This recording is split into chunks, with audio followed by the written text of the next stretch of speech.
안녕하세요, 방구석 평론가입니다. 전종서 주연의 티빙 오리지널 드라마 우시 왕후가 9월 12일에 완결되었습니다. 파트 1이 공개되었을 때 호불호가 상당히 많이 갈렸고 고증이나 전개에 대한 비판도 많았는데 과연 파트 2가 공개되면서 어떻게 끝났는지 공개 직후 감상한 후기 풀어보겠습니다.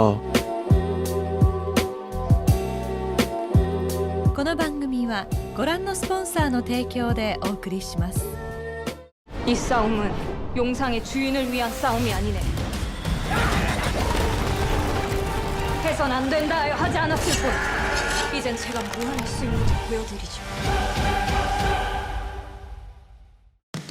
고구려의 제9대 국왕 고국천왕이 직접 군대를 이끌고 출정하여 선대인 신대왕 시절 후한의 침략으로 빼앗긴 땅들을 되찾기 위한 전쟁이 길어지는 동안 고구려의 수도 국내성에선 고국천왕과 우시왕후 사이에 후사가 없었기 때문에 고구려를 이루는 5부족의 대가들은 고국천왕이 전사하게 된다면 우시왕후를 폐위하고 왕권을 차지할 술수를 꾸미고 있었습니다. 고국천왕이 마침내 전쟁에서 승리하여 국내성으로 복귀했지만 전투 중 부상을 당해 기력이 상당히 약해진 상태에서 갑작스럽게 사망하게 됩니다. 우시왕후와 국상 을파수는 고국천왕의 사망 소식을 궁 밖으로 새어나가지 못하도록 막은 상태로 왕후의 지위를 유지하고 우시 가문에게 닥칠 위험을 막기 위해 왕위를 이어받을 왕자와 치수혼을 하는 것이 가장 안전하다는 결론을 내리게 됩니다. 고국천왕의 죽음을 알리지 않은 채 우시 왕후가 새로운 왕을 세우기 위해 고군분투하는 24시간 동안 벌어지는 일을 그린 내용입니다. 다양한 시대를 보여주던 해외 사극들과는 다르게 대부분 조선시대 위주로 제작되었던 한국 사극들 중 오랜만에 고구려를 배경으로 한 작품이 나왔고 300억 원의 제작비를 들여 뛰어난 영상미로 연출된 전쟁씬들과 퓨전 사극 스타일로 재해석한 권력 다툼 정치극을 임팩트 있게 표현하려고 한 것은 좋았는데 장점들이 묻힐 정도로 단점들이 너무 많았습니다. 혹시 고증에 관해선 대하 사극이 아닌 퓨전 사극이기도 하고 상대적으로 자료가 더 많은 조선시대가 아닌 삼국시대가 배경이며 제가 이 분야의 전문가도 아니기 때문에 뭐가 맞고 틀리다 경솔하게 결론 짓진 않겠습니다. 혹시라도 고구려의 복식에 대한 지식이 풍부하신 분이 이 영상을 보고 계신다면 고증 상태가 어떠한지 댓글 남겨주시면 감사하겠습니다. 가장 많은 비판을 받는 부분은 지나치게 선정적으로 묘사된 장면들인데 2010년도에 국내에도 방영된 미국 드라마 스파르타쿠스나 초창기 넷플릭스와 HBO에서 제작한 드라마들에서 더 자극적인 장면들도 많이 봤기 때문에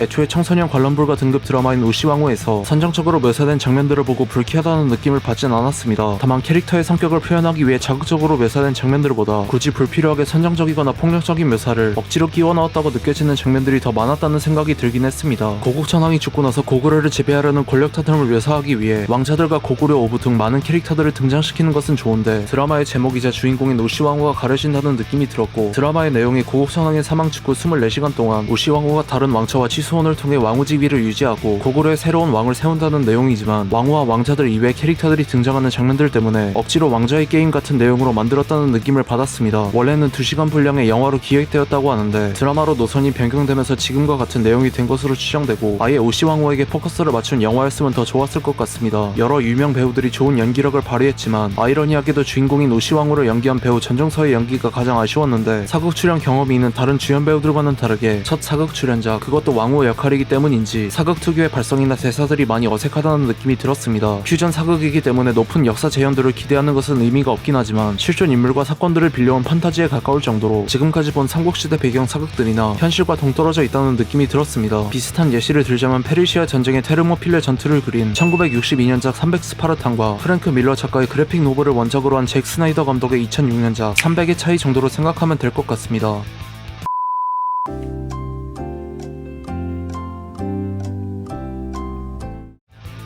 역사에 관심이 많거나 드라마를 보기 전에 실제 우시왕후의 행적에 대해 찾아보신 분들은 알다시피 우시왕후는 넷째 왕자 고현우와 함께 궁으로 돌아와 치수혼을 하여 고현우는 고구려의 10대 국왕인 산상왕이 되고 이에 분노한 셋째 왕자 고발기가 여동의 군대를 이끌고 고구려를 쳐들어왔다가 막내 왕자 고개수가 이끄는 군사들에게 대패하는데 드라마는 고발기와 가상의 장남 고페이가 이끄는 군사들이 국내성으로 쳐들어오고 두 세력이 전투를 벌이기 직전에 끝납니다. 듣기론 제작진들이 시즌2까지 생각하고 있어서 이렇게 끝낸 것 같은데 이런 퀄리티라면 시즌2 제작이 무의미하다고 생각합니다. 시즌2가 나온다면 도입부의 거대한 전투 장면의 제작비 대부분이 사용될 것이고 이후엔 상상왕과 우시왕후 사이에 후사가 없어서 대를 이룰 소호를 두려는 것에 대한 두 사람의 갈등을 시즌1의 분위기에 맞게 재해석해야 하는데 벌써부터 어질어질합니다. 비슷한 예산으로 제작된 지상파 사극 중에서 더 훌륭한 작품이 많으니 삼국시대 배경의 드라마를 OTT에서 감상하시는 것을 추천드립니다. 여러분들은 우시왕후를 어떻게 보셨는지 댓글 남겨주시면 감사하겠습니다. 이상 시청해주셔서 감사합니다.